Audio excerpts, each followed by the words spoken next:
Gente, aqui no Encontro, a economia que você entende, entrevista de valor, vamos conversar agora com o doutor Danilo Monteiro, ele é gerente de áreas de contencioso tributário, judicial, administrativo na unidade Curitiba da Gaia Silva, Gaia de Advogados. E também ele é associado do Instituto Brasileiro Executivo de Finanças, mas a gente vai traduzir essa prosa direitinho porque ela é interessante. Em primeiro lugar, um prazer tê-lo aqui.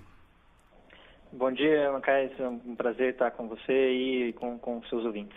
Agora vamos deixar o ouvinte também já esclarecer bem direito. Empresas, o cuidado que ela deve ter, empresas que fazem operações de remessa de dinheiro lá para o estrangeiro, para o exterior, né? Mas primeiro é uma coisa que a gente já vai falar abertamente aqui. A gente está falando de empresas que agem dentro da lei, né? Perfeito, Macais. Exatamente. A gente vai poder conversar um pouquinho sobre esse assunto, né? A ideia do ponto é tratar a respeito das empresas que têm que remeter recursos para o exterior para pagamento de um serviço, de uma aquisição que ela fez lá fora, remeter um recurso para uma matriz que ela tenha lá fora. A gente está falando exatamente desse ponto, de empresas que atuam, né, claro, dentro da legalidade, então remessas para o exterior, né, completamente ilícitas, decorrentes de negócios que a empresa tenha praticado com outras empresas lá fora. É porque pela globalização, hoje em dia, o dinheiro vai para lá, vem para cá, e o negócio tudo, faz parte também de tudo isso aí. Não existe mais uma parte centralizada aqui, não mexe lá fora. Às vezes até uma peça que vai importar, um serviço que você vai exportar, tudo isso aí, mas só que para isso existe uma porção de, digamos, burocracia antes de tudo, né? Exatamente. Mesmo que seja uma empresa de pequeno porte, né, é muito difícil não existir um relacionamento com alguém lá fora, né? Então vamos pensar uma empresa pequena, de porte pequeno. Ela tem uma máquina que vai produzir algum bem. Ela contrata algum serviço que vem de lá de fora, por exemplo, para consertar essa máquina, ela vai ter que fazer o pagamento para a empresa que está lá fora. Então é uma operação, é uma realidade que está presente em quase todas as empresas. Também falei assim, tudo dentro da lei para nessa nossa conversa, porque a gente sabe, né, estamos nesse momento aí de corrupção, esse estouro tudo lava-jato, antes teve mensalão, o tanto de dinheiro que é mandado lá para fora, isso aí é outra conversa, outra coisa, né? Exatamente. Tem até coincidiu mais ou menos os momentos, mas também tem um movimento aí de regularização de recursos que estão lá fora, né? De regularização de pessoas que têm dinheiro lá fora. A gente não está falando dessa realidade, né? Está falando de pagamentos que são feitos lá fora para quitação de um serviço, de alguma coisa que a empresa tenha adquirido. E essa tal da repatriação, quem conseguiu fazer também foi dentro da lei que permitiu. Mas a gente está conversando justamente sobre as empresas que precisam mandar dinheiro lá para fora em troca de serviços ou para o receber também, entre serviços e tal. Então, nessa parte, vamos conversar, doutor Danilo Monteiro, sobre essa parte das empresas, de um modo geral, até médias, pequenas e tal, mexe com isso, mas de um modo geral, ela sente muita dificuldade, porque é muito tributo, muita burocracia, muitas leis, é um pouquinho confuso isso aí, né?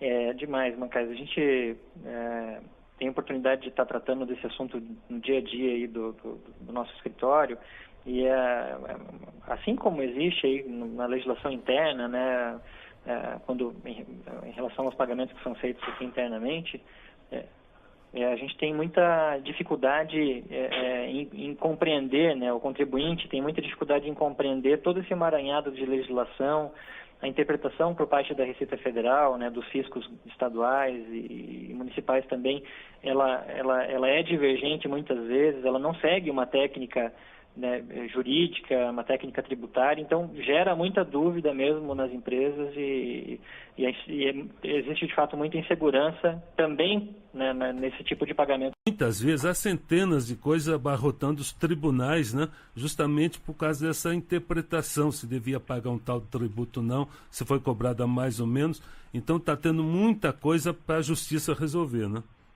Esse é um problema muito grande. A gente tem a realidade do nosso Poder Judiciário, né, todos conhecem, né, a gente tem um judiciário que infelizmente não consegue dar conta, né, de tanta ação judicial que chega, né, são são milhões e milhões de processos que se acumulam sem solução, e muito disso se deve a uma legislação, né, tributária muitas vezes confusa, ao entendimento das autoridades fiscais, né, dos fiscos aí, muitas vezes baseado simplesmente no tom arrecadatório, né? Então aquilo que às vezes está claro na legislação, muitas vezes o fisco adota uma interpretação para proteger a arrecadação, e isso acaba desembocando, né, em ações judiciais, né, contribuintes, né, indo até a justiça buscando parar de pagar um tributo que está sendo cobrado indevidamente. Estamos conversando com o advogado Danilo Monteiro, gerente das áreas de contencioso tributário judicial, administrativo, lá em Curitiba, Paraná, da Gaia Silva Gaia de Advogados,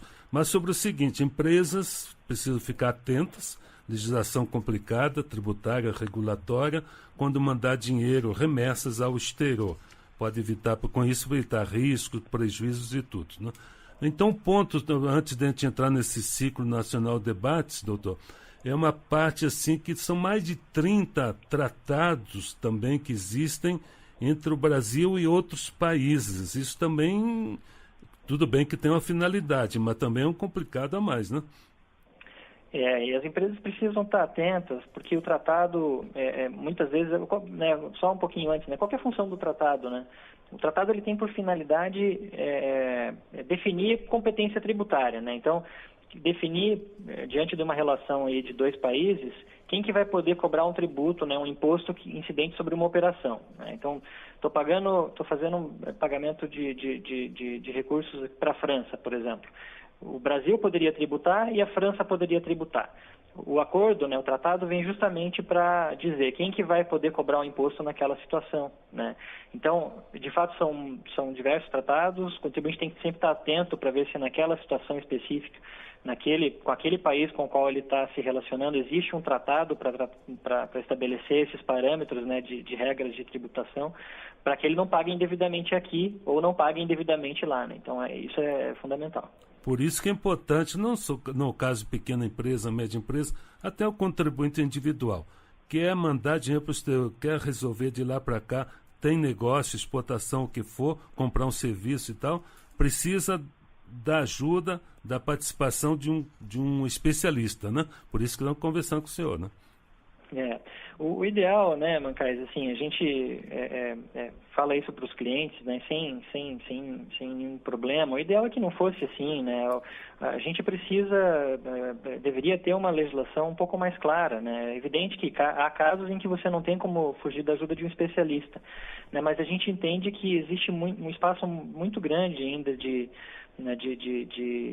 alinhamento, de interpretações, enfim, que especialmente a Receita Federal poderia dar, né, no sentido de deixar um pouco mais simplificado, né, a Receita Federal nas interpretações e o nosso legislativo na edição das normas, enfim, para que a coisa ficasse um pouco mais clara, né, porque a gente sabe também que as empresas têm, né, dificuldade, né? Então, especialmente na fase que a gente está vivendo de uma recessão, né? Muitas vezes você tem que contratar um advogado, às vezes o que você tem que pagar lá para fora não é um valor que justificaria a contratação de um especialista, né?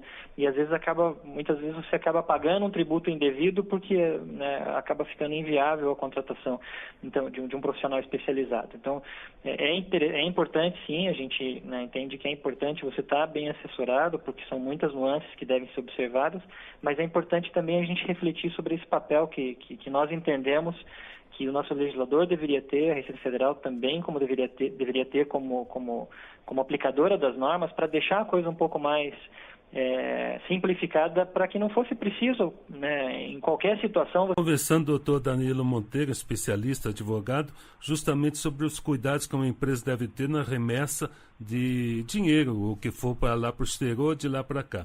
Tanto que o escritório de vocês organizou aí o Ciclo Nacional de Debates, justamente para auxiliar nesse aspecto, né? E foram realizados em várias capitais, né? Isso, nós fizemos um evento em São Paulo, no Rio de Janeiro, em Belo Horizonte e em Curitiba, né? 4 das praças onde nós temos escritório, né? Em Brasília nós também temos.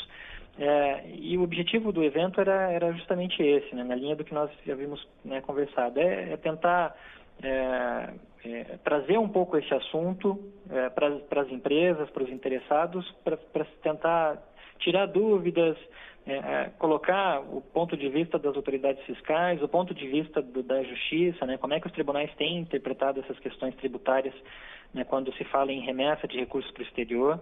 Então, foi aproximar o nosso cliente, o público interessado, né, as empresas que a gente conseguiu atingir, desse universo bem particular que é a tributação dessas remessas, na linha do que nós já vimos, né, conversado. Tentar trazer um pouco esse assunto para as empresas, para os interessados, para tentar tirar dúvidas, colocar o ponto de vista das autoridades fiscais, o ponto de vista da justiça, né, como é que os tribunais têm interpretado essas questões tributárias, né, quando se fala em remessa de recursos para o exterior. Então, foi aproximar o nosso cliente, o público interessado, né, as empresas que a gente conseguiu atingir, desse universo bem particular que é a tributação dessas remessas lá para fora. E só para terminar a prosa, bem interessante, vamos concentrar, porque foi muita coisa, né? A sua parte que o senhor se concentrou mais, o direito tributário e, por exemplo, uma parte assim, uma empresa que envolve com remessas para o exterior, quer dizer, exportação, importação, balanço comercial, nossa economia depende muito disso, igual que no Brasil, mas aí envolve também o pagamento de, não só de muito imposto, mas também de vários, diversos, meio contraditórios e tudo, né? Existe uma carga tributária muito alta sobre essas remessas lá para fora. Praticamente a gente pode dizer, né, sem medo de errar, né, que a cada tributo que você tem que pagar lá para fora por uma remessa, né, de recursos para o exterior para pagamento de um serviço, você tem praticamente em cada tributo uma discussão diferente, né? Então, por exemplo, se eu tenho que pagar a CID, né, que é um dos tributos que incide na remessa, em algumas situações existem discussões, né, junto ao CARF e junto ao Judiciário sobre a incidência dessa contribuição, né, da CID sobre essas remessas. ISS também, se eu tenho que remunerar. Mas aí, para receber isso de volta, além do prazo de 5 anos, também vai ser outra trabalheira, né? O ideal é estar atento logo no início. Então, teve uma situação de alguma remessa para fora, um pagamento que pode, né, ser discutido, para evitar esse pagamento indevido, né, eventualmente avaliar o ajuizamento de uma ação aí preventiva, um ajuizamento de uma ação, né, logo que essa situação for acontecer, para não tentar estancar esse pagamento indevido, né? Hoje você tem instrumentos, né, o direito tributário dá instrumentos para que você consiga suspender essa exigência, né, consiga, no nosso caso específico, pagar esse valor lá para fora sem sofrer incidência do tributo. Senão você vai acabar pagando, né, esses valores, vai ter a oneração aí do caixa da empresa e ter que entrar com ação judicial depois para recuperar, né, esses valores. O prazo prescricional, né, existe, como você mencionou, ele é de 5 anos, mas o ideal é que né, a gente não recomenda que se aguarde, né, porque você acaba incorrendo especialmente se forem situações aí que aconteçam de maneira sucessiva, né, você acaba tendo uma oneração seguida aí, que muitas vezes pode ser evitada. Conversamos com o advogado Danilo Monteiro, especialista em direito tributário, justamente sobre as empresas devem ficar atentas à legislação tributária, regulatória e tal, nas operações de remessas para o estrangeiro e para o exterior, justamente para evitar riscos e também prejuízos e agir sempre dentro da lei.